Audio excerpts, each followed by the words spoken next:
Hey, Jimbo, you ready for this deal? Turn him out.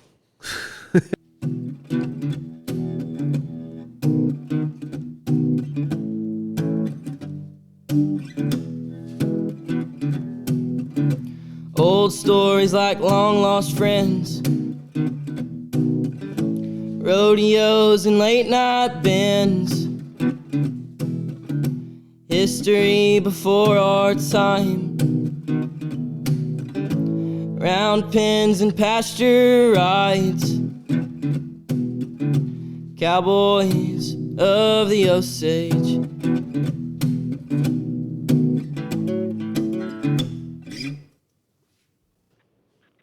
Howdy, everybody. Welcome to another edition of the Cowboys of the Osage podcast, brought to you by the Ben Johnson Cowboy Museum, located in historic downtown Pawhuska, Oklahoma. Hey, it's old Cody here, and as always, I got my main man with me, my old partner, Mr. Rodeo Historian himself, Jimbo Snively. Hey, good morning, Jimbo. Good to see you. Boy, that was a good song that Lane played right there. It's been too long since I heard it. Speaking of songwriters, I got to tell everybody, Jimbo is an accomplished songwriter. He has 2 songs out on a CD now, and we're selling the CD right here at the Ben Johnson Cowboy Museum, and you can order it right off the website. What is it? What is it about, Jimbo? The 2 songs? Well, one of them's called Sissy and Bud, and others, Right Some Wrongs, is an old outlaw song. But the whole album is old country songs. It's got 3 original songs, my 2, and one that Mike did is called The Ballad of Ben Johnson, which is appropriate for us here at the Ben Johnson Cowboy Museum for sure. And you sure don't want to be without that one. Yep, get your copy right here. Who do we have today, Jimbo? Hey, Cody boy, it's a great day in the Osage, and we've got a 16 times national final steer roper. He's won the all-around at Cheyenne. He's $1 million cowboy, and he's been the director, the PRCA steer roping director for 16 years. The leader. Yes. Done a lot for steer roping in that time. And, of course, I'm talking about Mr. J.P. Wickett. And, J.P., welcome to the Cowboys of the Osage podcast. Hey, thanks for having me on. It's a pleasure to be on, guys. Well, we're glad to have you. I got to get this out right off the bat. Jimbo's sitting over here with an OU hat on, JP. Well, I'm a big fan of Jimbo. If he's got his OU hat on, I'm a big fan. You know that. Yeah, it's not very popular here at the museum, though. We got a bunch of Aggies here at the museum for some reason. Well, you just got to look over that. You can't worry about that. You got to look over it. Nope, that's all right. We like to go with the winners. That's right. Thank you. I swear. Where'd you grow up at, JP? Yeah, I grew up in Salisaw, Oklahoma. I grew up about 2.5 miles from Blue Ribbon Downs Racetrack. My parents had a Western store there in Salisaw for 40 plus years until my dad passed away. And grew up right here, run 1 million steers right here in this arena, right here beside my house, and calves and everything. Went to school at Salisaw, went all 12 years at Salisaw, and then went to Connors State College and then on to NSU and got a degree in elementary education. Tell us about your dad a little bit. My dad was ahead of his time. He was an outstanding horseman. He liked to trade horses. He loved rodeo. He loved roping. That was his main thing. He would watch every run. Whenever we would go to those ropings, he would watch every run. And that's all we would talk about on the way home. But he was an outstanding, he had a real good eye for a horse. He could look at a 2-year-old and tell him what he was going to look like when he was 12. And he was just one of those guys that thought about it all the time, analyzed, critiqued, and he knew the kind of horse that it was, like a steer horse or a calf horse, stuff like that. He was ahead of his time. Huh. Well, so you just wanted to be a roper all your life as a kid? All my life. That's all I ever wanted to do. They had that Western store downtown, and I was telling somebody the other day, I was talking about my son, and he's roping the dummy 100 times an hour. And they said, where did he get that? And when I'd get out of school, I'd rope the dummy in front of that Western store 100 times an hour, over and over and over. And all I ever wanted to do was rope. I'd watch those videos and study those videos, and anything to do with a horse and a rope, I want to be involved with. That's all I ever wanted to do. You know, you don't think it, or at least I don't think a Salisaw is really roping country, but I guess there's quite a bit down there. Well, there is. There's a lot of guys that team rope. There's not too many calf ropers anymore, but there's a lot of guys that team rope down here and a few that bulldog. It was running horse country there for a bit, you know, when Blue Ribbon was up and Sure. and really cooking, and they had a lot of running horses here. They run the Black Gold here, and of course the Blue Ribbon Futurity, and maybe some of the Hopes and Dreams. And you know, there was 4 or 5 years there. I was a professional pilot there at Blue Ribbon Downs. I piled it here and I piled it there. Yeah. A lot of horse country down here. A lot of horses down here. Oh yeah. I wonder if that Black Gold Derby or whatever he said is named after this horse from here, Jimbo, the old horse Black Gold that won the Kentucky Derby.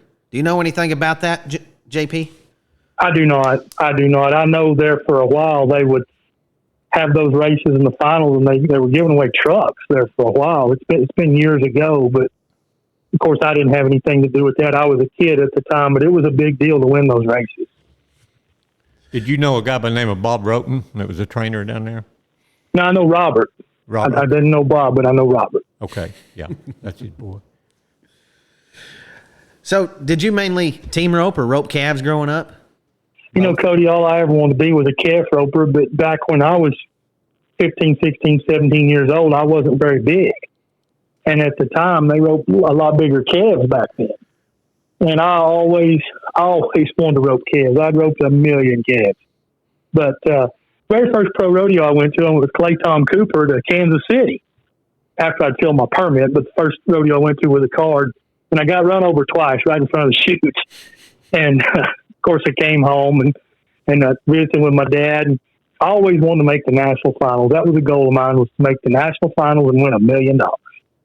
And my dad said, we might ought to concentrate on the team roping a lot more, you know, because I just was not very big. And it sure made it where it was hard for me to get by. But I was a state champion team roper in 1984, and I made the high school finals all 4 years. But my dad said maybe we ought to concentrate on that. But my dad always wanted me to rope steers. That was his love in rodeo, was the steer roping. But the team roping and the calf roping kind of branched off into the steer roping. But rope way more calves than anything in my entire life. But have run several team ropers and trippers as well. Who are some of the guys you looked up to back then, JP, besides your dad? Well, of course, yeah, my dad was, you know, I mean, Sure. golly, you know, I look back now and man, what you wouldn't do to spend one more day with your dad. But my horn roping idol was actually T. Woolman. Yeah. You know, he roped steers and he headed and was such a winner. And of course, along the times that I was a kid, Roy Cooper was the man. And of course, when Roy roped, everybody stopped what they were doing and got quiet and watched him rope, and T the same way. But I was fortunate enough to go stay with T for an extended period, and I learned a lot down there as far as winning and rodeoing and things like that. Right. Well, you had the distinction of roping at the national finals with Trevor Brazile's first trip to the finals. Is that right? That is correct. Trevor actually heeled 1 year at the finals, and I was a header.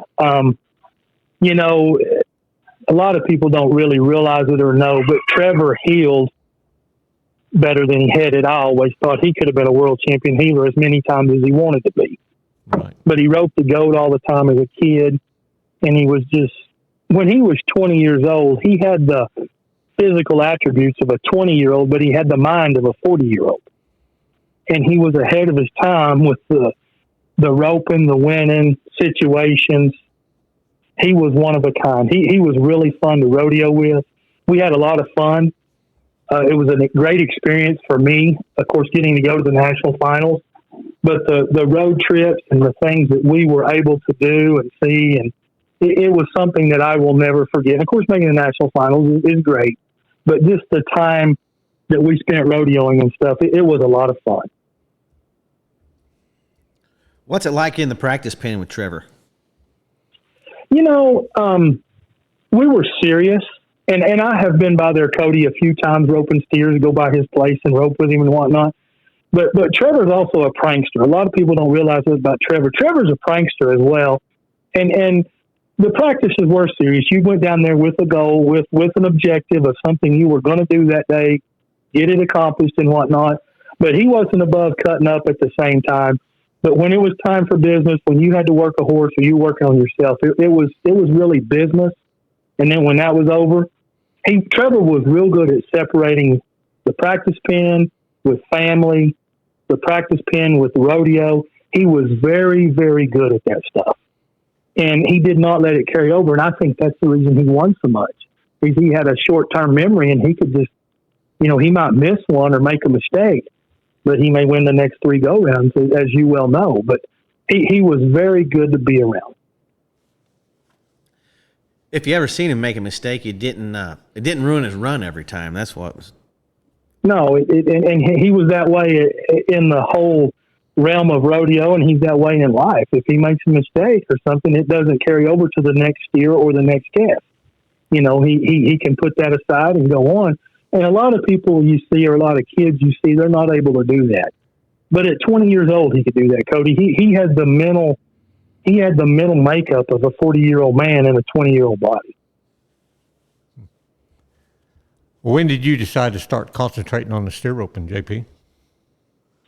After I made the finals, I started teaching school, and I had made the finals in '96, but I basically made the finals off of what I won at Cheyenne. But the steer roping was enough of being like the calf roping, and then you still had to rope the horns. And I had a little horse that he would run straight behind him when you headed on him, and you could not get him moved over. And about 99, I got really serious about roping steers, 1999.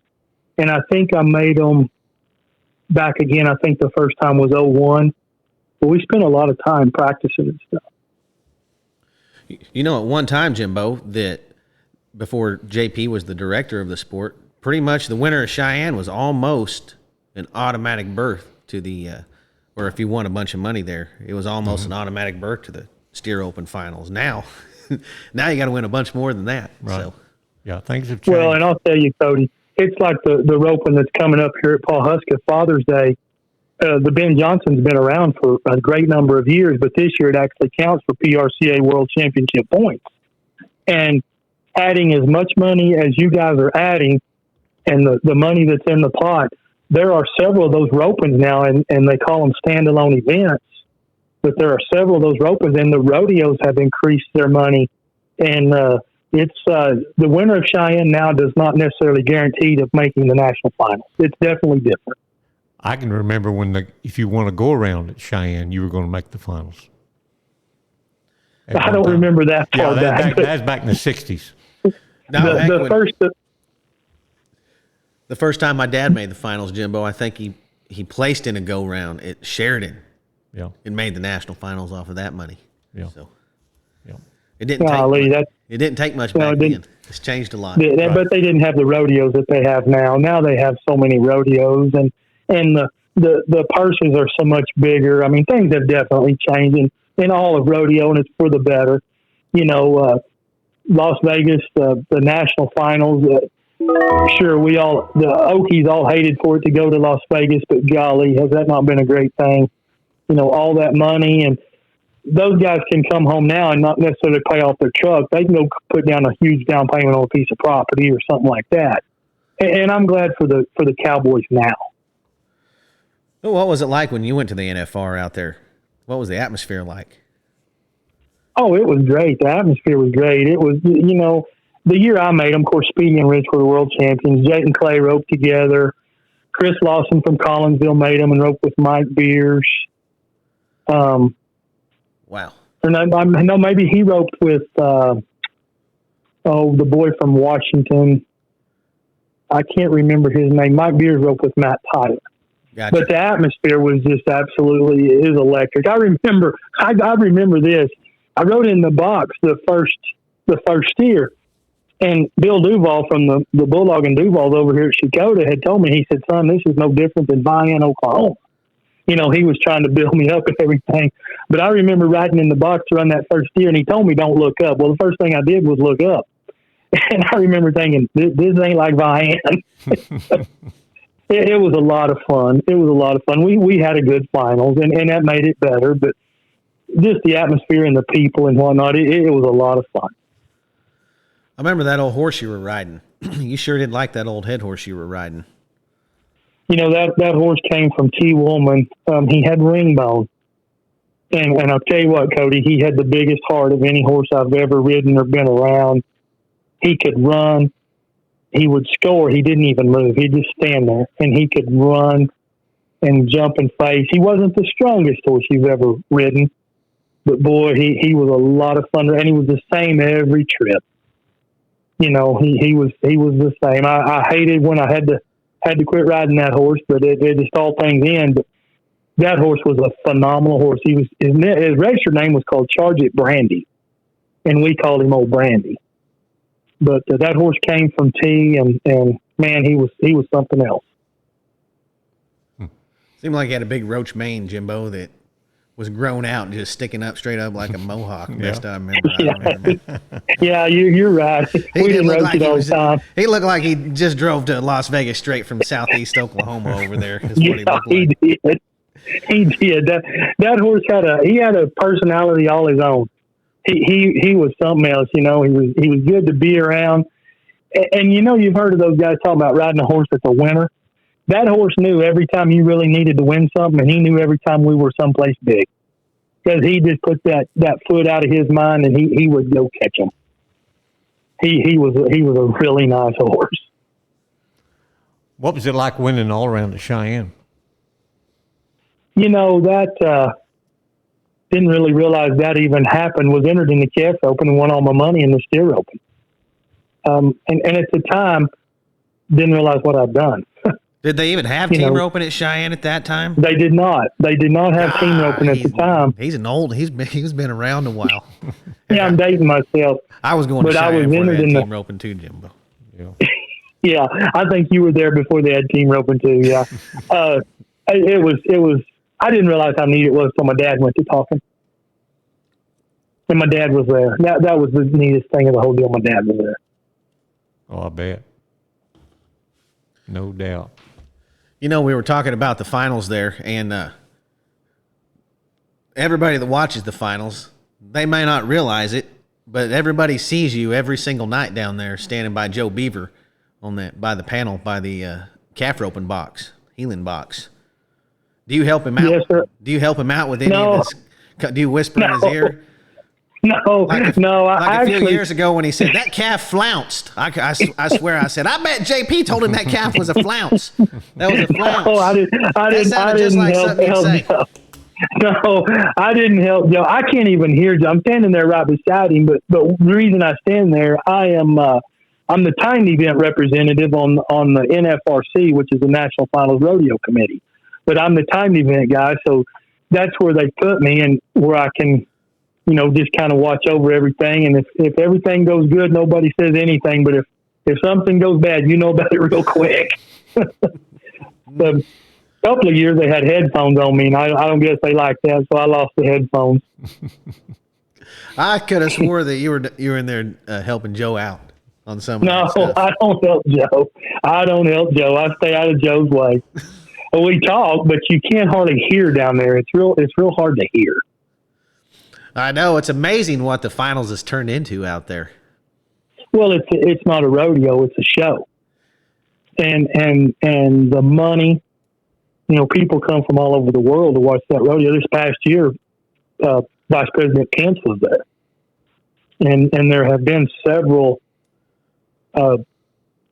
dignitaries that have been at that rodeo as long as I have been going, and I think I've been on the NFRC for 10 or 12 years now. But you know, some of the military nights, they bring some of those people in to talk with us before the rodeo when we have our meetings, and man, some of those guys, some of the stories they tell are just, you can't believe them, and it's really neat to get to meet some of those people. But the reason I stand there is I'm the timed event rep for the National Finals Rodeo Committee. Man, I don't get to help Joe any. Well, I'm going to put you on the spot just a little bit. Is it going to stay in Vegas?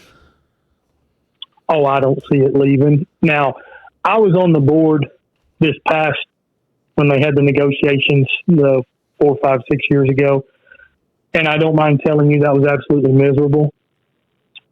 We had phone calls every day. We met. Seemed like once every 2 weeks we would meet someplace. There was a lot of turmoil at that time. I think the relationship has changed. The Las Vegas events, they realize what the rodeo brings. The rodeo realize what Las Vegas brings. And I don't see it leaving, but you know, you never know about things in the future. But I kind of hope it stays in Vegas. I was very appreciative for Dallas and what they did for the Cowboy. Right. But I know a lot of people wanted it to go back to Las Vegas. Yeah. I thought it might move to Dallas one of these days or somewhere in the vicinity, Jimbo. But after going last year, I think it's probably pretty much cemented out there. I mean, it's nothing can keep everybody in that close a proximity and have as many events going on as Las Vegas. I don't see it going anywhere either. I don't either. I would have thought it might, but I don't think it is now. Those guys, that's how they make a living is the shows and of course the card tables and the one-armed bandits and things like that. But they know how to get people in, and they know how to run things with things like that. You know, that town, they're very organized. They know what to do, when to do it, and they're good at what they do. Not their first rodeo, is it? No, sir. No, sir. And you know, and I'm going to say this. The year I made the finals in '98 was the first year they made the team rope an equal money. And the header won the same amount as the calf roper. The heeler won the same amount as the bulldogger. But that was the first year they made it equal money. And they sold those lower tier seats. Those seats now cost $300. They're called gold buckle seats. But that's where they got that extra money for the bell racers and the team ropers. And, you know, it made a big difference. I think we won 45 or 46,000, but it would have been half that, you know, had they not done that. And I remember I got an interview after I won a go-round out there. I don't even remember what go-round it was, but I remember talking about that, and the reporter was doing some explaining of, you know, about the seats. And I really, at the time, didn't know where the money come from. But now I understand and whatnot. But those guys, they try. Oh, yeah, for sure. I wonder how much that $48,000 would have been at this year's national finals. You would have won over $100,000, I bet, JP. Well, I'd have got close. I know we won 2 rounds and won second in a round, and maybe split third and fourth in a round and won fourth in a round, and that was it, I think. I know we won 2 rounds and we won second in a round. I remember that. But we went out average right off the bat. Trevor roped the leg on the first one. I lost my rope on the second one. I remember thinking, I got up the next morning, I remember thinking, I might ought to call the bank. This could be a long week. But it turned around. Did you say that was in 96 or 98? That was in 98. I made the steer-on finals in 96. You know, when you got $50,000 in your pocket driving home in 1998, Jimbo, you're pretty much sitting on top of the world, I bet. Felt pretty good about it. Oh, man. I tell you what, I thought I was something. You know, little did I know things would change, but I thought I was something. It was a great experience. I'm glad I got to do it. When did you decide to get interested in being a director, JP? You know, I'd talked to Buster Record was a director previous, and I'd talked to him off and on, you know, that I was just roping steers. I wasn't team roping anymore, but I'd talked to him off and on several times about when he slowed down or when he didn't want to do it, I was going to be interested in doing it. And I guess there in 05 or 06, I guess I got real serious and got to talking about him about doing it. And then I started there, I guess it was 07. My grandfather was steer roping director in 1948. Are you serious? Right, Lee, that's something. Yep. Wow. I tell you what, it has been an experience I'll never forget. This is my last year to do it, and the end of March of next year, I will be done. But it is something I wouldn't trade. No way, no how. It led to. I spent 8 years on the board, and that was when when the negotiations came up for the NFR and things like that, and I was able to go and do and meet people and do some things I normally wouldn't have gotten to do. And I'm very appreciative for that. And the Steer Open, being the event rep, is what made all of that possible. What are some of the changes or some things that took place that you're proud of while you're director? Well, the rodeo count, for one, and the added money at the finals, the signature events. Rodeo count went from in the 30s to in the 60s.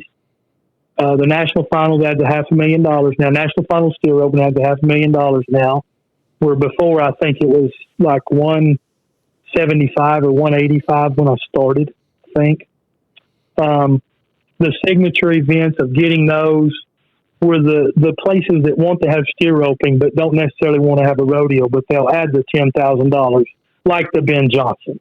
Right. Those places like that have those. And I'll tell you something else. The national circuit finals, that has been a really good deal that has helped our sport a tremendous amount. Whereas you have guys that don't rodeo as much that can still win a national title. That money, does it count for the World Championship now? It does. It does. And the circuit final money now counts. And I think that's a great thing for the Steer Ropers. The circuit finals have changed in the fact that their payoff has greatly increased in all the 7 circuits that have Steer Open. There were times in the past, Jimbo, that, after a long year of rodeo and I had made the circuit finals, but there wasn't a national circuit finals and there wasn't any money to be won to speak of at the circuit finals at the time. And heck, I just didn't enter it, so. Right. You're not the only one. There was a lot of guys that had made the circuit finals that wouldn't enter them, but they enter it now. It's you go to Duncan, which is where the Prairie Circuit Finals has been for the past few years, and you win 5,000 or 6,000, and you're not there one day. It's a great thing for the Steer Ropers. Yeah, it's a lot, but they're doing a great job with it down there. We used to not know from year to year where we're even going to have the circuit final. We had it at our house one time, Jimbo. Had it at Rocky's house one time, sure enough. That was before JP took over with his leadership. I tell you what I saw with JP when I was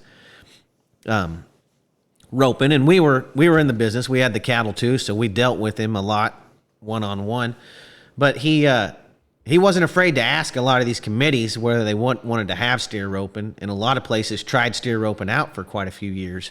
And he even got steer roping in San Antonio, and I think maybe they lost it for a year and it's back now. I'm not sure exactly what's going on with that, but just the fact that we had it in a lot of these places, and JP just got it in a lot of places. A lot of guys would have never dreamed. He wasn't afraid to get told no. Right. You could definitely tell he was making the calls and working on our behalf as a steer roper and doing a darn fine job. So that's what I saw. Cody, I thank you for those comments, but I had a lot of help. I had a lot of guys that helped me. The San Antonio deal went through Keith Martin.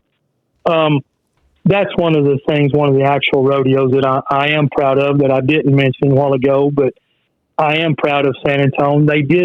They did have it for a few years, 7 or 8 years, and then they quit, but they're back to having it now, and I think they will continue to have it. They were very happy this past year and have made some upgrades and changed some things, and of course that'll all come out as the year goes on and we go to setting our ground rules and stuff. But you never know how far a frog will jump till you poke it. But we tried a lot of places, and I was told no more than once. But we did up our rodeo count, and that's kind of what the guys wanted. They wanted to rodeo a little bit, and that's what we did, or we tried to do. And it just, I had a lot of help in all that. One thing I've seen, JP, is the amount of money up there at Mulvane now. Is that a lot of that part of the Vegas package? I mean, where does that money come from? It comes from the PRCA in Las Vegas. The Las Vegas events, Carl Stressman was the commissioner at the time, and there was a big push to rope in Las Vegas. And at the time, Carl and I got together, and we had thought, hey, we'll try this. And then he called me one day and said, hey, I need you to fly to Colorado Springs. We need to talk. And he said, I want to talk to you face to face. So the next day I left Fort Smith and flew to Colorado Springs. And we sat down and talked, and he said, listen, this is going to be a situation where if we do have a national finals in Las Vegas for the steer ropers, it may be great for a year or two, but I don't see it benefiting or being in the best interest of single steer roping. Why don't we ask them for some money and go on? And that's the route we went.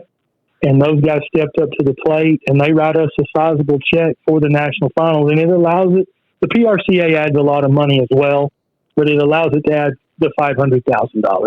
And I tell you, I really appreciate the Vegas guys for the way they handled that at that time, because they didn't have to be that way.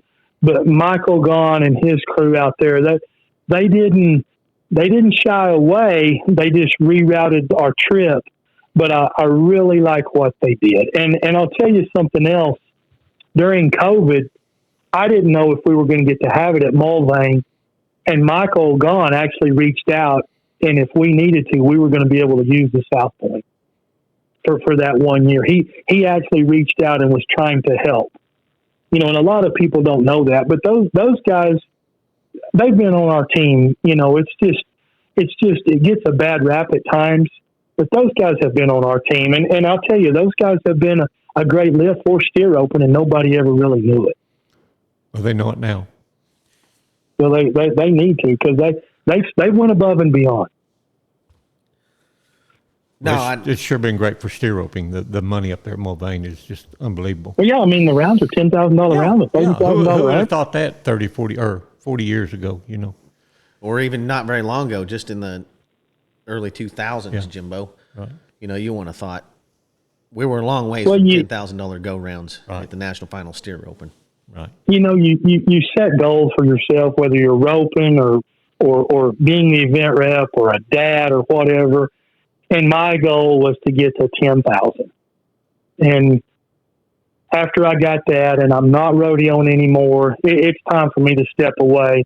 But it's something that I am proud of. I'm not going to lie to you. I'm glad that those guys get to rope for $500,000. Oh, absolutely.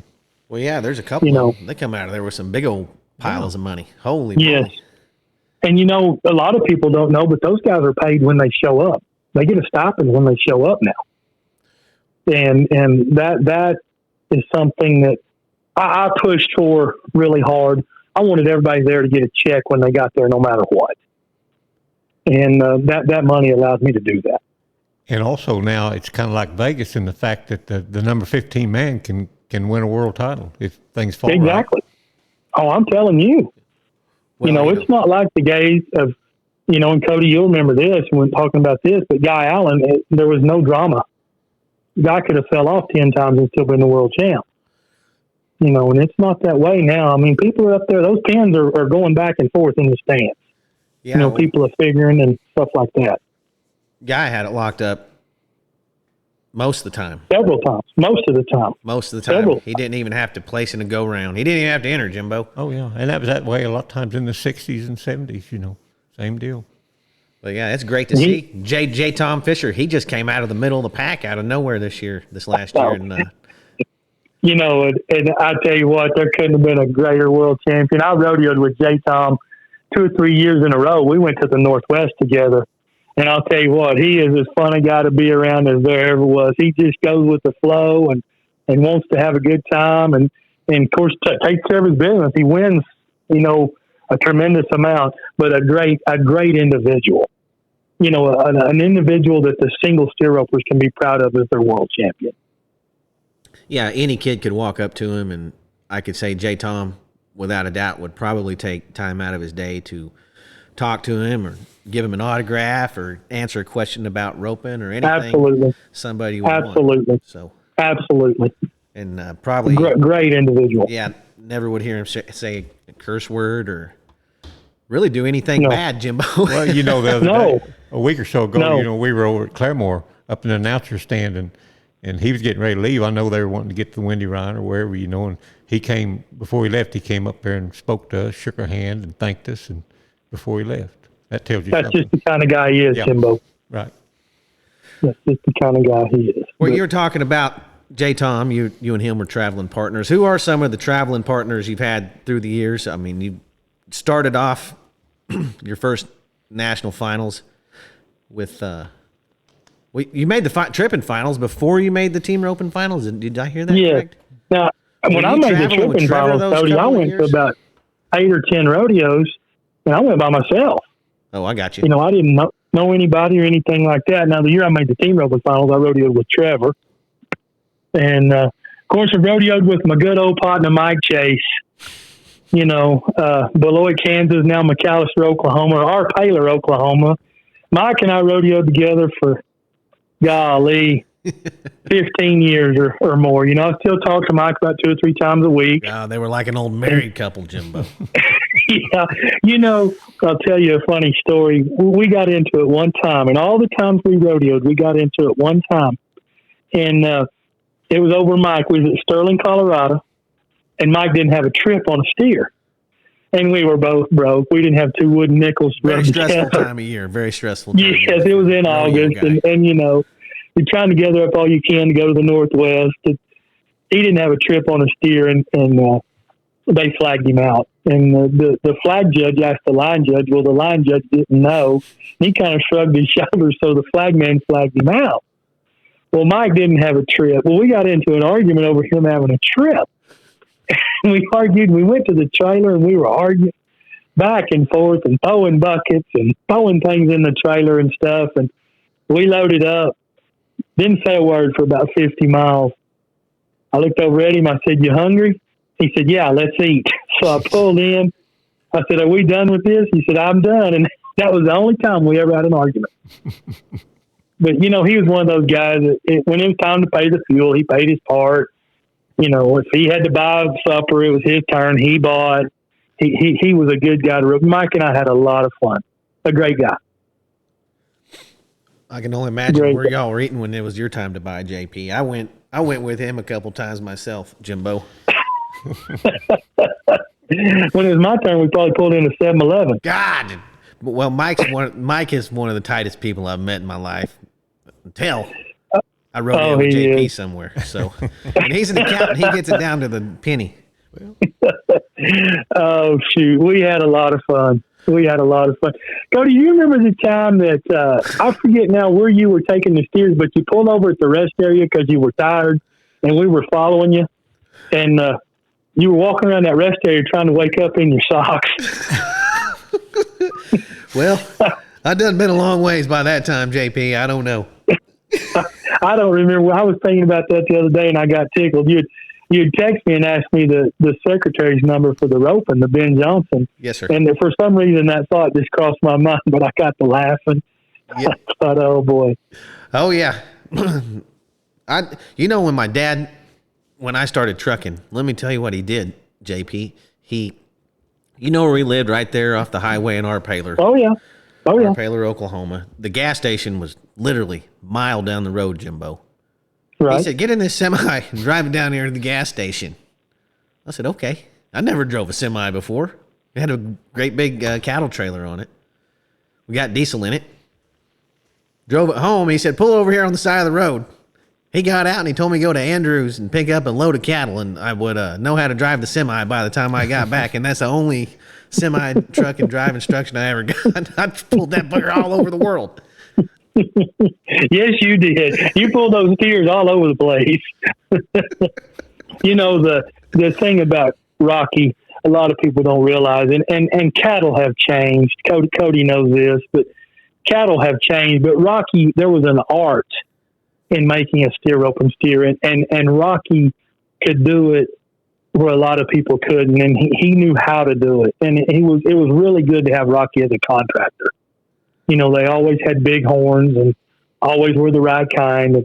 Rocky was just there was an art to that, and he knew how to do it.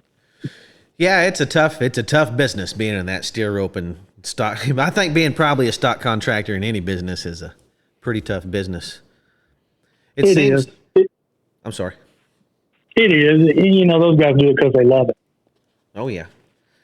Heck, it looks easy though. It really does until you get in it. Hell, heck, JP even got in the steer rope and cattle business one time, Jimbo. It didn't take me long to get out.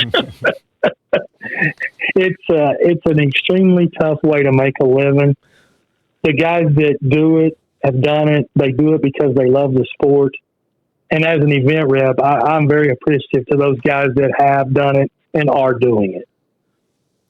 Well, you got to be, because there's not a whole heck of a lot of guys doing it out there anymore. So, to me, that would be the downfall of our sport is, you know, losing all our stock contractors. So correct. That's a true statement. But there's you know, the guys, they take it pretty serious now because there's so much money up for grabs and there's a lot of tension, you know, out there. So there is. There's a lot of money up, and people do take it. They were serious back then, but you know, and another thing, diesel's $5 a gallon. It costs you $500 every time you pull up to rope, and a vehicle's $80,000 for just a plain Jane truck, and it's you kind of, the margin of error is very slim. Yeah, I feel like it's getting to be more and more of a serious business every time you back it up. Is. It always was serious business, you know, but now it seems like it's very, very serious business every time. It is extremely, and you know, like you guys have said, when the finals had 500,000, or the roping at Paul Huska adds all that money, and you know, the guys that rope good, you know, you go to Paul Huska and you rope good and you win $10,000 or $12,000. That's nothing to sneeze at. No, that's nothing to sneeze at. Heck, we're gonna double our added money next year. We're gonna just keep getting bigger and bigger up here. Well, that's what you said, you know, and when you've got committees like that, being an event rep is easy. You know, when I called Cody and we were talking, of course, he contacted me first about having the roping, but when we talked, you know, and I said, well, our secretary, our timers, he said, JP, don't worry about it. Just get them. I'll take care of it. Man, that makes it easy. You know, you call people to work for you and they're glad to show up. And when you got a committee like Cody over there, that is one of the true blessings of being a steer roping event rep. Well, thank you, JP. You got who do they got going to be running up against in your vacant spot? Are there a couple of guys going to be going head to head, or are they pretty well picked? Well, I know of a few, but I don't really want to say any names, as they may back out or there may be a few add-ons, and I want everybody to have a fair shake. You know, I have visited with a few guys and kind of laid out what it's all about, and you know, the joke of the whole situation, I tell them you get $60 a month stipend for your phone payment, and you're going to use the $60. You know, you're going to be on the phone a lot. Being an event rep, you do a lot of telephone time, but you know, the guys that are interested in it are great guys, and they're going to carry on, and it's time for some fresh new ideas. You know, that we need some turnover. You know, it's time for me to step aside and have new guys with turnover and keep this deal rolling. What do you think about this college steer roping world championship? How's this looking to you? I like it. You know, you got young guys, and I'll give you an example. They go to Claremore, Oklahoma. It costs them $550 to rope. And they drive over there, and they're in college, and they haven't been very many places or haven't been any place. And they have to beat Scott Snedeker, J. Tom Fisher, Ben Fisher, you know, all those top guys. It's hard to win some.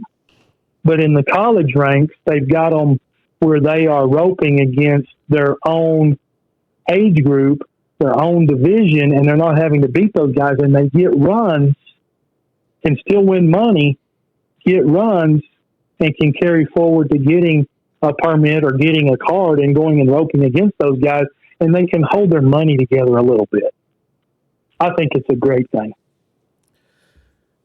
You know, you see these guys, they get in the steer open because it looks easier to them to win a little money, Jimbo, or maybe have a chance to make the national finals. But what they don't realize is actually one of the hardest ones to probably make the national finals at, because everywhere you go, you're roping against the top 25, no matter what.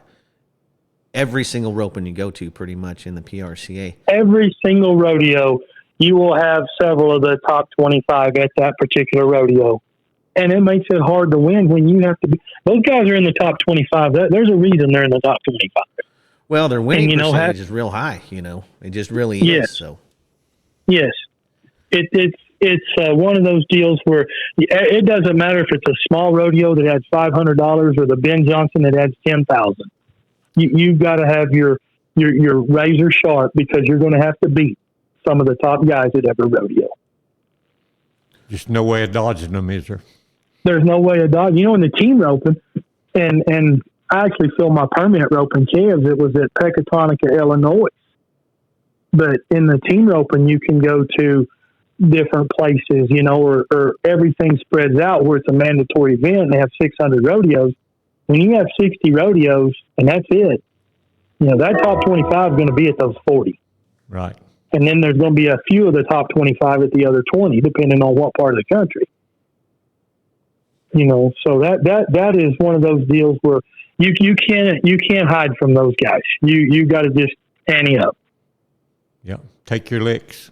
Hope you keep on taking. Yes. That's why I like the college deal so much, is it lets those kids get some runs. Yeah, that's good to get them a little bit of seasoning on that deal, because there's not a whole lot of options. I guess they have the ACRA here. I guess they're actually gaining a few steer that's a good deal. That's a good deal. That's a really good deal. Those guys have put together a good deal. Yeah, it's a good place to cut your teeth, get a lot of good rodeo runs, maybe get some runs on your horse before you take him to some bigger rodeos. And sure. And then we have the Osage Steer Roping Club. There's not a whole heck of a lot of places for a steer roper to get a lot of runs where there's a team roping. See, that's where I started, was the Osage deal at Paul Husker there at Delbert's, you know, and went to those for a year, and those ropings were great. I think Rocky had the steers those years, you know, but it was a great place for me to go. It didn't cost a lot of money, and I got a lot of runs. Hey, you remember that McIntyre roping they had down there at Kiowa there for a while? Oh, yeah. Choctaw Rules. Yeah, the Choctaw Rules. Well, explain to everybody what Choctaw Rules are real quick, just so we can get that out of the way so they're not wondering what it is. Well, Choctaw Rules is there is no barrier, and there'd be a flag man that would start the time when the steer came out.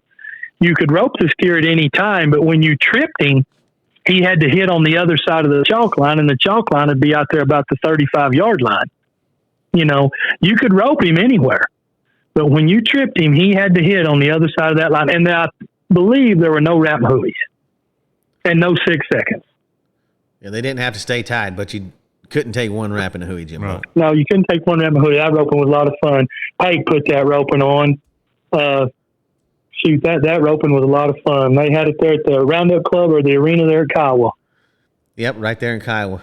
You remember that time your foot went through the stirrup there, JP? I do. Probably one of the scariest I've ever been. I roped and tripped the steer, and I pulled my foot back up underneath me. And when I did, that stirrup kicked up. And when I went to get off, my foot went plumb through the stirrup and it was up around my knee. And I was hanging on the side of that horse. And my dad was setting off down there on the left-hand side of the fence in a lawn chair, and he and Jim Davis jumped the fence and stopped my horse. Because I was in a pretty good pickle. It worked out that nothing happened at all, but it could have been really bad. But I remember I was sure glad to see Jim Davis and my dad. I hate to throw insult on injury here, but what about the time over here at the Ben Johnson steer roping? Man, I tell you what, I roped the steer, and I got my horse over the rope and got him over the rope with both front feet. And you talk about wind one up and warp him down. So that's not insult to injury. It's just one of those things that happened. But I got my horse over the rope, and steer went one way and horse went another, and I was in the middle. The good Lord just didn't need me that day, Cody. Or it was my turn, but he didn't need me, and I I'm thankful that I ended up where I ended up on that horse many times, because that could have been really bad. But I was sore for a few weeks and whatnot, but had the doctors release pacus. I remember that, but that's one of those deals, that steer open. If you haven't seen it, stick around. There's going to be something else happen. But Cody just remembers the bad stuff. Sounds to me like he hadn't talked about any of your good runs. Well, there wasn't very many. Oh, shoot. In all seriousness, guys, rodeo's been great to my family. Rodeo's been good to me. My folks had the Western store, of course, cowboys and stuff like that. And I was able to rodeo. Probably kept me out of trouble. And I have nothing but great things to say about rodeo, professional rodeo, steer roping. Rodeo has been very good to my family and myself. Well, I think you've been pretty good for rodeo and steer ropers too. Well, I thank you for that, but I've liked doing it. And when you like doing stuff like that, you'll do a better job. What about your horse Hollywood? How do you get that name Hollywood? Oh, Hollywood. Sylvester Stallone rode that horse in one of the Rambo movies. That horse had a big scar on his front leg where they used a wire to trip him. And you can see it in the movie. But they rode that horse in one of those Rambo movies. Wow. And they rode that horse in the movie Tombstone. And I was actually bought that horse a team rope on. And we got him home and got to tinkering with him on a log. And my dad said he thought he would work. And we went to roping on him, and that horse wasn't the fastest. That horse wasn't the strongest. But I'll tell you what you could do. You could miss the barrier about a quarter of an inch every steer you run. He was going to stop every time, and he'd give you all he had. Sometimes it wasn't enough, but he was trying. He was a winner. And he was a winner. Hollywood let me win a lot of money. He was more famous than probably any horse out there. Nobody knew it, but Sylvester Stallone rode him, and they tripped him. They used a trip wire, and they tripped him, and he had a big old scar on his front leg where they tripped him. But that horse came from a man down there at Asher, Oklahoma, and he was tied in with the movies, and they had pictures of him pulling a wagon and all kinds of stuff. But Hollywood, he was a dandy. JP, if you were making a Mount Rushmore steer ropers, who would you put on it? Need 4 names. Guy Allen, Trevor Brazile,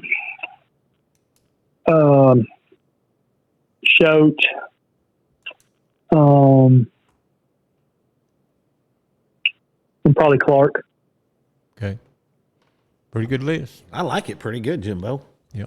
He didn't stew on that one like a lot of people can't say that 4th name a lot of times either. Yeah. Some from the past, some from the present. Of course, you can't go into the future. But how and those guys, a lot of people pay their respects to those guys as far as the steer roping is concerned, and it's just those are the 4 names that probably mean the most to me. I think it's a good list. That's a heck of a list. What about that Wickett? What about that Wickett bloodline? Is it in the rodeo business still? Now that you're Cody, everybody wants to brag on their kids, and I'm no different. I've got a boy that made the college finals last year. He graduated college, and he's rodeoing around here. He did get his permit and ropes calves, team ropes a little bit, but ropes calves, and sure proud of him. And then my littlest boy, he's won Barry Burks twice. He's won Roy Cooper's once. He's won Oklahoma's Richest once. Made the junior high finals last year as a 6th grader in the calf roping and team roping. And this year he won the team roping, won the ribbon roping, ended up 3rd in the calf roping, and he made it in light rifle shooting, which is not a roping event, but he sure puts in the time. He's working at it. I'm hoping that my kids go on and are able to rodeo as much as I was. I hope that there's a foundation there. My littlest girl runs the poles and barrels. She's 9 years old, and she's roping too. She gets a tie on when she heels and she breakaways. But, I taught school for a few years, and it just seems like that nowadays, no parents spend any time with their kids. And if you spend some time with your kids, and rodeo is a great way to spend time with your kids. And you just hope that it, not only in the rodeo business, but in life itself, it carries on with your kids. I think it teaches you some great values. Oh, well said. But I learned some not so great values on the rodeo trail sometimes, Jimbo. But that was just me. Well, and Cody, that is out there for. I'm just making a joke. But JP. that's out there for everybody, Cody. I mean, you can have that driving up and down the main streets of Sallisaw at 10:00 at night. Yes, sir. Where if you've got those kids in the practice pen, when they get done with the true practice, they're not worried about going to town. They're worried about going to bed. You're right. You're right about that. No doubt about it. And I'll tell you something else, guys. To win nowadays, you better spend a lot of time in that practice pen, because if you don't, somebody else is. Yeah, what about these kids coming up nowadays? I mean, it's almost unbelievable. They're jerking them out of school. They're spending all winter in Wickenburg and then all summer somewhere else on the road, rodeo. It's to win. These kids have got to spend time in that practice pen, or they're not going to win. I don't care who, what, when. If you don't spend the time, because nobody cares about your buckle this week, they'll run over you to get to the one next week. And that's just kind of the way that deal works. You rope horns so good. What's your best advice on roping some horns while we have you? Oh, there's a lot of different things you could say. I guess my biggest mistake, and the thing I would tell a lot of kids now is get you some big horns to rope, and make sure you can catch those big horns, and slow your rope down and let the tip of your rope open, let your rope open up. But that's the main thing is nowadays they rope a lot of little horns, and it seems like when they run a big set in there, kids panic. And I have a set here at the house that are pretty good size. It's a dummy, but that's what I make my boy rope, is the big set. He doesn't get to rope the little. I always panicked when they ran a little horn steer in there, Jimbo. Wave it off of me. No. That little See, I don't think of it like that, and I guess it's the calf roper in me, but when they run a little horn steer in there, I like that. Yeah, he tied some. But that's the main thing is don't get in a hurry, and you still got to go through all the bases. You got to touch first base before you can touch third base. And there's a lot of videos, there's a lot of schools, and you can take something from all of them, and make it work for you. The biggest thing though is get you a plan of attack and go with that plan, and you've got to practice. You can't do it if you don't practice. Finding a mentor. That's not a bad thing either. Finding a mentor. Is getting somebody that you want to rope like, that is a top level, a guy that'll handle his horse, handle himself, handle his rope really well, and go ahead and pattern yourself after him. Well, heck yeah. Thanks for the advice, JP. Well, I don't know if it's good advice or bad advice, but it's some advice, Cody. Well, there's going to be thousands and thousands of people hear it, so. Well, my biggest thing is as a kid, I wanted to go fast so much, and I didn't really learn the things that I should have, because I thought you had to be, at that time, 6 flat. It wasn't like today. Man, I thought you had to be 6 on every steer. And for a long number of years, I didn't get along very good at the U.S. Opens, but that was the reason. Mm-hmm. I didn't catch enough of them in a row. Holy crud. And I think now then you've got to get to where you catch them. You catch them. Nowadays, I feel like those dang headers, they got to take a very low percentage shot to even have any chance to win anything. A lot of them do at a lot of the rodeos, and some of the rodeos look kind of bad, but I've explained that to people too. You go to a rodeo with 60 teams, there's 50 of the 60 that can show enough rope. But out of the 50, there's going to be 40 headers that hit the line and let it go, or let it go before they ever hit the barrier. There's going to be 20 of those headers catch, and there's going to be 6 of those heelers out of the 20 catch. So there is your 6 holes, and you don't go to just get your name called. You're trying to win something. And if you want to win something, you've got to take those chances. You're still the director of the steer roping. Why don't you do something on behalf of me and Jimbo? Get a hold of the director of the team roping and tell him Make it slick horns only. Me and Jimbo want to see slick horns only, team roping rules. You know, I proposed that at the NFR one time. It's been years ago, right after I got on the NFRC, and I thought they were going to run me out of the room. I'm just messing around. But it would be good watching, though. Oh, it'd help the sport. If it was horns only, it'd help the sport. Clean it up a bunch. Yeah, it would. It would clean it up. That's exactly right. They'd take some higher percentage throws, probably. But They would. But you know, though, Cody, nowadays with the videos and the way they practice and everything, I don't know if you'd slow them down that much or not. these guys are unbelievable now. I'd hate to be having to make a rope, living with a team rope in my hand for sure, or a calf, I'll tell you or what, a calf rope. Just watch them. Just watch them. I mean, you know, you watch it on the Cowboy Channel and you stop it and you rewind it and you watch it and the thing, they're absolutely amazing. And even at the steer open the other day, Jimbo, you know, it was still like 38 or something for last hole. You still had to be pretty quick on 3 head. Mm-hmm. You know? Yeah, you're looking at less than 13 a steer, and that doesn't allow for much of a boo-boo.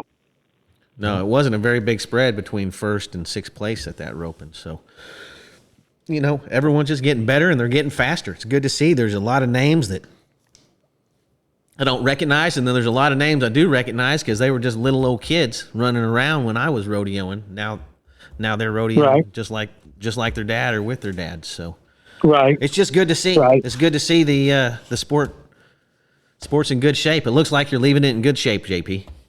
Well, I hope so. That's my goal now, is to leave it in better shape than when I found it, and let those guys have something. There'll be some stuff in the cupboard, and they can take off running with it. Well, I think so. Well, thank you for sitting down with us. You got anything else for him, Jimbo? Oh, just appreciate him coming on with us today and appreciate everything he's done for steer roping. Well, I've enjoyed it, and you know what? I appreciate you guys having me on and giving me the opportunity to visit and talk and all. And it's really nice that, Cody, you've taken that Ben Johnson over. And if there's anything I can help you with that in the next few days, you know, the roping will be here Father's Day, and it's just a couple of weeks away. But if there's anything I can help you with, please let me know. You got it, JP. Appreciate it, man.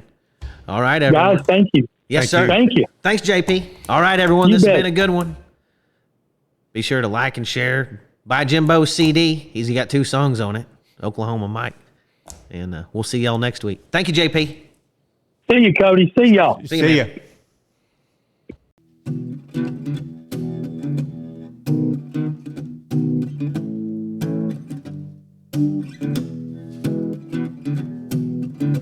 Old stories like long lost friends,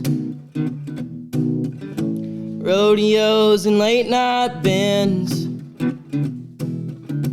history before our time, round pens and pasture rides, cowboys of the Osage.